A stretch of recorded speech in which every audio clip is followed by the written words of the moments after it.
हाय दोस्तों, मैं हूं हिमांशी और ब्लेस्ड मॉम स्क्वाड में एक बार फिर से आपका स्वागत है।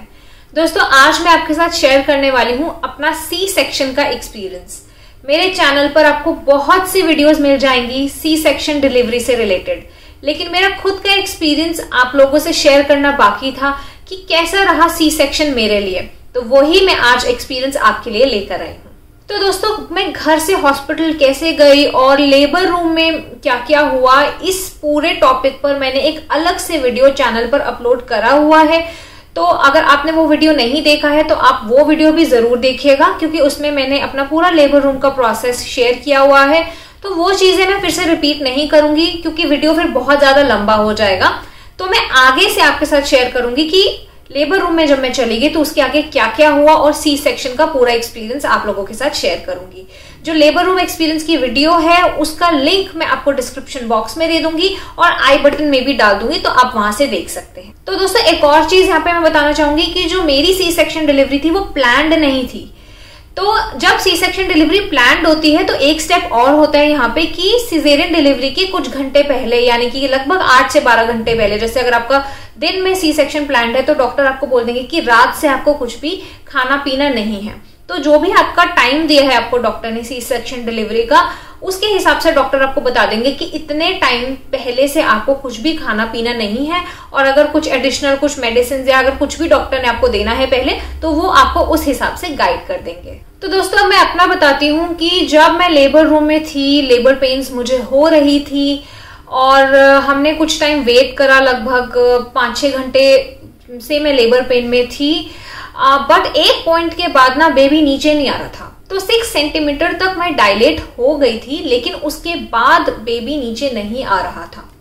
और डॉक्टर भी आकर बीच बीच में इंटरनल चेकअप्स भी कर रहे थे। और क्योंकि मेरी डिलीवरी में थोड़ा सा एक रिस्क था, क्योंकि ट्रू नॉट था। ट्रू नॉट क्या होता है, अम्बिलिकल कॉर्ड में ही गांठ पड़ जाती है, तो उसका रिस्क था मेरे डिलीवरी में। और उसकी वीडियो भी मैंने अलग से शेयर करी हुई है, ट्रू नॉट के बारे में सारी इन्फॉर्मेशन। तो उसकी लिंक, उस वीडियो का लिंक भी मैं आपको डिस्क्रिप्शन बॉक्स में दे दूंगी, तो आप वहां से चेक कर सकते हैं। तो ट्रू नॉट का रिस्क था, और जब मैं हॉस्पिटल आई थी उससे पहले ही मेरा वाटर ब्रेक हो गया था, उसकी वजह से ही मैं हॉस्पिटल आई थी। तो वाटर भी ब्रेक हो चुका था। तो बहुत लंबे समय तक ऐसे टाइम में वेट नहीं किया जाता है, क्योंकि इन्फेक्शन के चांसेस बढ़ जाते हैं जब आपका वाटर ब्रेक हो जाता है।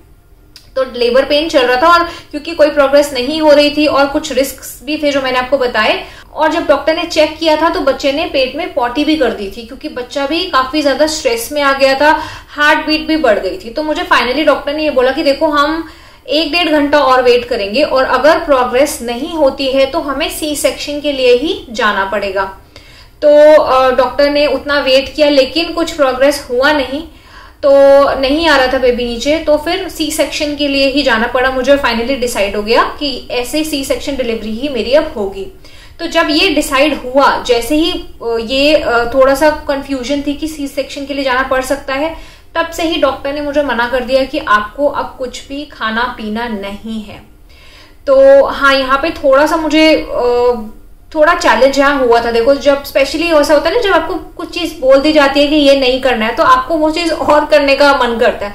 तो जैसे डॉक्टर ने मुझे बोल दिया ना, अब आपको कुछ भी नहीं पीना। खैर, खा तो मैं कुछ भी नहीं रही थी, लेबर पेन के दौरान नहीं खाया जा रहा था मुझसे, बट हाँ, पानी वगैरह मैं पी रही थी। बट जैसे ही डॉक्टर ने बोला तो मुझे और ज्यादा प्यास लगने लग गई, मेरा गला सूखने लग गया था। तो मैं डॉक्टर को बोल रही थी कि प्लीज मुझे 1 सिप पानी और पीने दो। तो डॉक्टर ने 1 सिप और अलाउ कर दिया था, बट वैसे मुझे अब कुछ भी खाना पीना नहीं था जब से ये डिसाइड हुआ कि सी सेक्शन होगा। और इसी दौरान डॉक्टर ने फिर कैथेटर भी इंसर्ट किया, जो कि यूरिन की एक बैग होता है जो लगा देते हैं आपको। और कैथेटर इंसर्ट करने के प्रोसेस में मेरे को पर्सनली कोई प्रॉब्लम नहीं हुई है। जैसे कुछ लोगों को लगता है कि शायद ये प्रोसेस बहुत ज्यादा पेनफुल होगा, तो पेनफुल नहीं होता है। मुझे मेरे पर्सनल एक्सपीरियंस से तो मुझे पेनफुल नहीं लगा। थोड़ा अनकंफर्टेबल आपको लग सकता है, बट पेनफुल मुझे नहीं लगा ये प्रोसेस। तो कैथेटर लग गया और प्रोसेस चल रहा था। जो भी डॉक्यूमेंटेशंस थे, कुछ पेपर साइन वगैरह करवाने होते तो वो साइन करा लिए थे। ये सब काम जो है मेरा ऑपरेशन थिएटर जाने से पहले ही, जहां जो लेबर रूम था उसी में ही ये सब चीजें जो है वो हो रही थी। अब इसके बाद मुझे ऑपरेशन थिएटर में लेकर गए स्ट्रेचर पर, और वहां पर जब मैं गई तो वहां पे पूरी टीम थी डॉक्टर्स की, नर्सेस थे, डॉक्टर्स थी, गायनोकोलॉजिस्ट जो होती हैं आपकी वो थे, पीडियाट्रिशियन होते हैं। तो ऐसा नहीं होता है कि 2 डॉक्टर्स होंगे आपके ऑपरेशन थिएटर में, पूरी डॉक्टर की टीम वहां पर अवेलेबल होती है। तो जब मैं गई ऑपरेशन थिएटर में तो मुझे जो उनका वो बेड होता है जिसपे ऑपरेशन होता है, एक पतला सा होता है बेड, स्ट्रेचर टाइप का, उस पे मुझे बिठाया। एंड पहले क्या था, एनेस्थीसिया देना था जो आपके स्पाइन पे देते हैं, एपिड्यूरल, जिससे कि आपका जो कमर के नीचे का जो पूरा हिस्सा है वो सुन्न हो जाता है। तो पहले एपिड्यूरल दिया गया।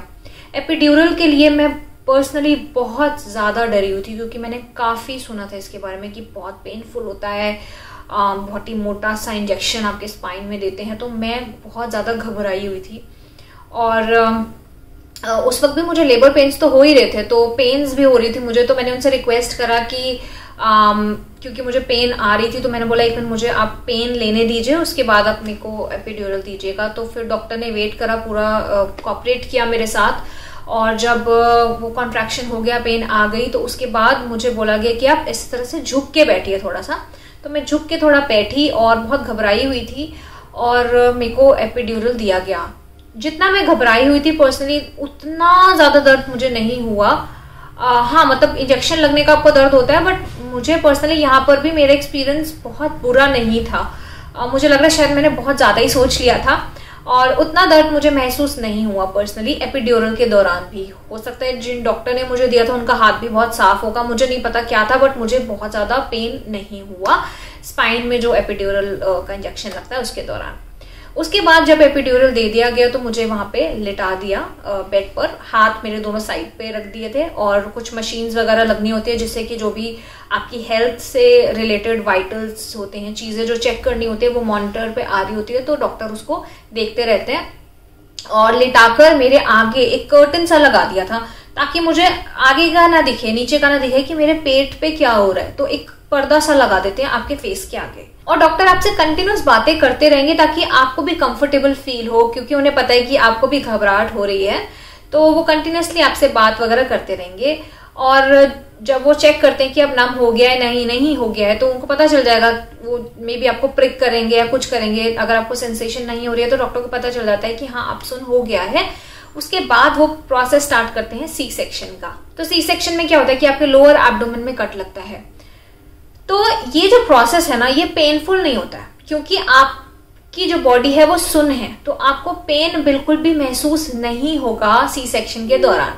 हाँ, आपको थोड़ी सेंसेशन हो सकती है, जैसे कि आप हिल रहे हैं या आप जैसे बेबी को निकालेंगे थोड़ा प्रेशर लगता है, तो वो थोड़ा बहुत जैसे आप थोड़ा पुश कर रहे हैं, पुल कर रहे हैं, ऐसा कुछ टाइप के थोड़े बहुत सेंसेशन आपको फील हो सकते हैं, बट पेन नहीं होती है। आपको पेन बिल्कुल भी महसूस नहीं होगी आपके सी सेक्शन की डिलीवरी के दौरान। और बहुत ही जल्दी, मतलब 10 मैक्सिमम 15 मिनट भी ज्यादा है, 10-12 मिनट में ही आपको जो है बच्चे की आवाज आ जाती है। तो बहुत ही जल्दी ये प्रोसेस हो जाता है। एंड मैंने भी इतना एक्सपेक्ट नहीं किया था इतनी जल्दी मुझे बेबी की रोने की आवाज आने लग जाएगी। तो जैसे ही उन्होंने युवान को बाहर निकाला तो पीडियाट्रिशियन टीम वहीं पर होती है, डॉक्टर एंड उनके साथ में 1-2 लोग होते हैं नर्सेज असिस्ट करने के लिए। वो बच्चे को ले जाते हैं, क्लीन वगैरह करते हैं, बच्चे का वाइटल्स वगैरह जो भी चेक करते हैं। इतने में आपको भी स्टिचेस वगैरह लगने होते हैं, जो आगे का प्रोसेस होता है, प्लासेंटा निकलेगा बाहर, तो ये सब चीजें चल रही होती हैं। तो यही हुआ, युवान को लेकर गए, मेरा वो स्टिच वगैरह कर रहे थे, तो डॉक्टर ने मुझे बताया कि एक्चुअली में बच्चे के हाथ में भी अम्बिलिकल कॉर्ड पूरी फंसी हुई थी, गले में थी और ट्रू नॉट की प्रॉब्लम तो थी, तो इसलिए बच्चे को नीचे आना ही नहीं था, मतलब वो आ ही नहीं सकता था। तो डॉक्टर ने मुझे बोला कि बहुत अच्छा डिसीजन ले लिया हमने सही टाइम पे कि हमने सी सेक्शन को ऑप्ट किया, क्योंकि अगर हम और वेट करते तो थोड़े कॉम्प्लिकेशंस और हो सकते थे। तो यही सब बात डॉक्टर मुझसे कर रहे थे। एंड उसके बाद डॉक्टर ने, जो पीडियाट्रिशियन वाले डॉक्टर थे, उन्होंने युवान को क्लीन करके मुझे दिखाया। तो मैंने पूछा कि क्या हुआ है, मुझे जल्दी बताओ। तो डॉक्टर ने मुझे बताया नहीं, उन्होंने बोला आप खुद देखो।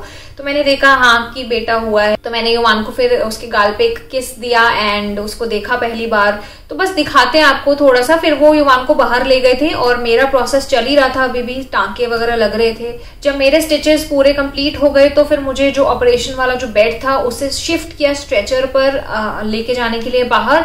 थोड़ा टाइम मुझे ऑब्जर्वेशन में रखा, एक एरिया था वहां पर आधे घंटे के लिए लगभग मुझे वहां पर रखा गया, जहाँ पे मॉनिटर्स वगैरह थे एंड मेरे वाइटल्स चेक हो रहे थे वहां पर। और मुझे एक कंबल दिया गया था, मुझे याद है एक ब्लैंकेट मुझे मोटा दिया गया था, और मेरे ब्लैंकेट में ना उन्होंने कुछ ब्लोअर टाइप का लगा दिया था जिससे गर्म हवा आ रही थी मुझे मेरे ऊपर, जब मुझे ऑब्जर्वेशन में रखा था उस दौरान। तो ऑपरेशन के बाद मुझे बहुत ज्यादा शिवरिंग भी नहीं हुई है, क्योंकि मैंने कई लोगों से सुना है, उनके एक्सपीरियंस मैंने सुने हैं कि सी सेक्शन के बाद उन्हें बहुत ज्यादा कपकपी महसूस हुई, बहुत ठंड लगा। तो ये चीज मेरे साथ ज्यादा नहीं हुई, शायद इसलिए क्योंकि मेरे को उन्होंने पहले ही कंबल और वो गर्म हवा जो थी ब्लोअर सा चला दिया था, जिसकी वजह से मुझे बहुत ज्यादा शिवरिंग महसूस नहीं हुई। ऑब्जर्वेशन में रखने के बाद मुझे मेरे रूम में वापस शिफ्ट कर दिया गया था एंड युवान को उस रात नहीं लेकर आए थे, रात को हुआ था युवान, तो युवान को नाइट में मेरे पास नहीं लाए थे, उसको NICU में रखा था ऑब्जर्वेशन में एंड मुझे मेरे रूम में शिफ्ट कर दिया था। तो जिस रात को ऑपरेशन हुआ था उसी दिन अगले मॉर्निंग अर्ली मॉर्निंग नर्सेज आ गई थी। सबसे पहले उन्होंने मेरा स्पॉन्ज किया, सो वेट टिश्यूज से उन्होंने मुझे स्पॉन्ज किया एंड थोड़ा सा मुझे मुड़ने को भी बोला। तो मुड़ने में, इधर उधर करवट लेने में मुझे बहुत प्रॉब्लम हो रही थी, क्योंकि अभी मेरे ऑपरेशन को 12 घंटे भी नहीं हुए थे। तो स्टार्टिंग में देखो, बिकॉज एक मेजर ऑपरेशन हुआ है तो ऐसा नहीं होगा कि आप सोचो कि बिल्कुल स्मूथ जाएगा, थोड़े बहुत इश्यूज हो सकते हैं, लेकिन ये जो प्रॉब्लम है ये दिन ब दिन आपकी ठीक होती जाएगी। तो इसमें आपको पहले से ही ना एक नेगेटिव वो बना के नहीं चलना है कि बहुत ज्यादा पेन होगी, पता नहीं क्या होगा। ये एक प्रोसेस है और ये धीरे धीरे धीरे धीरे ठीक होता जाएगा। तो फर्स्ट डे आपको थोड़ा सा इशू लग सकता है, बट आप ठीक होते जाएंगे। सो वही चीज मेरे साथ भी हुई थी। फर्स्ट डे मुझे थोड़ा प्रॉब्लम हुआ था। ये जो भी स्पॉन्ज वगैरह किया डॉक्टर ने, एंड उसके बाद एक और चीज थी कि मुझे बोला गया था कि आपको सीधा ही लेटना है, सर ऊपर नहीं करना है, क्योंकि जो आपके स्पाइन में जो इंजेक्शन देते हैं ना, उसकी वजह से बोला जाता है कई बार हेडेक हो जाता है अगर आप अपना सर ऊपर ऊंचा करके रखते हैं, जैसे सराहना लेकर रखते हैं। तो इसलिए मना करते हैं सी सेक्शन के बाद कि आपको पिलो यूज नहीं करना है। लगभग 12 घंटे तक मुझे बोला गया था कि आपको स्ट्रेट लेटना है, तो स्ट्रेट ही मैं लेटी रही थी। अगले दिन जब 12 घंटे से ऊपर हो गया था तो थोड़ा सा मेरा बेड जो है वो ऊपर किया गया था, और इस टाइम पे कैथेटर लगा होता है तो आपको उठने की जरूरत ज्यादा होती नहीं है। जिस रात को मेरा ऑपरेशन हुआ था उस रात को कुछ खाने को नहीं होता है, ऐसा कुछ खाना वाना आपको नहीं देते हैं। ड्रिप्स वगैरह ही लगी हुई थी और पेन किलर वगैरह लगे हुए थे। उस रात को धीरे धीरे फिर क्या होता है कि आपकी जो एनेस्थीसिया है उसकी नम्बनेस जो होती है, जो सुन्नपन होता है उसका, वो धीरे धीरे जाता है, एकदम से नहीं चला जाता है। तो रात को मुझे महसूस हो रहा था कि अब एनेस्थीसिया का असर खत्म हो रहा है और मुझे पेन का एहसास थोड़ा थोड़ा होने लग गया था। और फिर मैंने नर्सेस को इन्फॉर्म भी किया था कि मुझे पेन हो रही है, तो अगर आपको कुछ मेडिकेशन वगैरह देना है तो आप प्लीज दे दीजिए, क्योंकि मुझे लग रहा है कि पेन फिर बहुत ज्यादा बढ़ जाएगी। तो मैंने नर्सेस से ये डिस्कस किया था। तो अगर आपको भी कहीं पे भी डिस्कम्फर्ट फील हो रहा है तो अपने डॉक्टर या नर्स से आप ये जरूर डिस्कस करें। और नेक्स्ट डे 2 पे, जैसे रात को मेरा ऑपरेशन हुआ था, तो अगले दिन जो है मुझे हल्का फुल्का खाने को भी दिया गया था। जैसे सेमी सॉलिड फूड होता है ना, खिचड़ी टाइप का, हल्की पतली पतली खिचड़ी दलिया, इस तरीके का खाना मुझे दिया गया था। और लगभग जैसे रात को 9 साढ़े 9 बजे अगर मेरा ऑपरेशन हुआ है, तो दोपहर के बाद लगभग 3 बजे के आसपास या उसके बाद मेरा कैथेटर जो है वो रिमूव कर दिया था। तो ऑलमोस्ट 12 से 18 घंटे के बाद जो होता है आपका जो कैथेटर होता है वो रिमूव कर देते हैं, क्योंकि उस टाइम पे आपको चलने के लिए बोला जाता है। एक बार बोला जाता है कि आप उठिए, तो उन्होंने मुझे, नर्सेज ने मुझे एनकरेज किया कि अब आप थोड़ा चलकर वॉशरूम जाकर देखिए। रूम में ही होता है वॉशरूम, मेरा रूम में था, तो बहुत ज्यादा नहीं चलना होता है, बट बॉडी मूवमेंट भी बहुत ज्यादा जरूरी होता है। तो नेक्स्ट डे आपको ये बोला जाएगा कि आपको अब खुद उठना है। उठने में नर्सेज आपकी पूरी हेल्प करते हैं, आपको सपोर्ट करेंगे। और क्योंकि ऑपरेशन के बाद अब जब पहली बार उठेंगे तो थोड़ा डिस्कम्फर्ट, पेन आपको महसूस हो सकती है, लेकिन आपको भी हार नहीं माननी है और आपको ये पता होना चाहिए कि ये चीज टेम्परेरी है और वो ठीक हो जाएगी। तो मुझे चलने के लिए बोला, तो डिस्कम्फर्टिंग लगा था। मैंने बेड पकड़ा, नर्स को पकड़ा और किसी तरह से मैं उठी, चली। और ये जो चीज है ये धीरे धीरे ठीक होती रही। पहले दिन बहुत ज्यादा डिस्कम्फर्टिंग था, अगले दिन फिर से मुझे चलने को बोला गया, तो तब मैं थोड़ा बेटर कंडीशन में थी। तो ऐसे ऐसे जो है चीजें ठीक होती चली गई। और डॉक्टर्स जो होती है ना वो रोज आते हैं आपको चेक करने के लिए।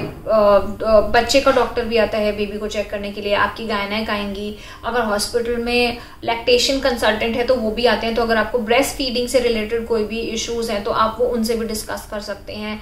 एंड थर्ड डे क्या होता है कि थर्ड डे क्या हुआ था कि सुबह सुबह ही डॉक्टर आ गई थी और उन्होंने मेरे स्टिचेस देखे, उसको फिर से मेडिसिन वगैरह लगाई उस पर, और एक वाटरप्रूफ बैंडेड जो है मेरे स्टिच पर लगा दिया था। थर्ड डे जो था मेरा लास्ट डे था हॉस्पिटल में, एंड उस दिन मुझे वापस घर जाना था।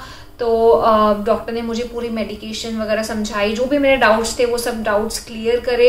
और इस टाइम तक आप चल पाते हैं, उठने में लेटने में आपको प्रॉब्लम थोड़ी हो सकती है थर्ड डे, बट चल पाएंगे आप। मैं जो अपना हॉस्पिटल का जो रूम था वहां से बाहर तक चल कर ही आई थी। तो दोस्तों आपको ये पता होना चाहिए कि हर दिन आप इम्प्रूव करेंगे, तो आप अपना पेशेंस आपको अपना रखना है, क्योंकि थोड़ी बहुत तकलीफ होगी स्टार्टिंग में, लेकिन ये जो है ये धीरे धीरे कम होती जाएगी। सी सेक्शन से रिलेटेड और भी काफी सारा कंटेंट आपको मेरे चैनल पर मिल जाएगा, तो आप वो जरूर देखिएगा। और आई होप आपको मेरे एक्सपीरियंस से आपके जो भी कुछ कंफ्यूजन होंगे या कुछ सवाल होंगे सी सेक्शन से रिलेटेड, उनके थोड़े बहुत जवाब आपको मिले होंगे। अगर आपको कुछ कंफ्यूजन है तो आप कमेंट करके मुझे जरूर बताइए, मैं पूरी कोशिश करूंगी आप सब लोगों के सवालों के जवाब देने का। अगर वीडियो आपको पसंद आई हो तो वीडियो को जरूर लाइक करिएगा, और चैनल अगर अभी तक आपने सब्सक्राइब नहीं किया है तो चैनल को जरूर सब्सक्राइब करिएगा। बहुत सारे लोग ब्लेस्ड मॉम स्क्वाड को काफी प्यार दे रहे हैं, चैनल को देखते भी हैं, लेकिन सब्सक्राइब सबने नहीं किया हुआ है। तो मैं आपको यही आपसे रिक्वेस्ट करना चाहूंगी कि अगर आपको चैनल अच्छा लग रहा है, आपको कंटेंट अच्छा लग रहा है, तो प्लीज चैनल को सब्सक्राइब भी करिए। Thank you so much for watching blessed mom squad. Goodbye, take care and stay safe.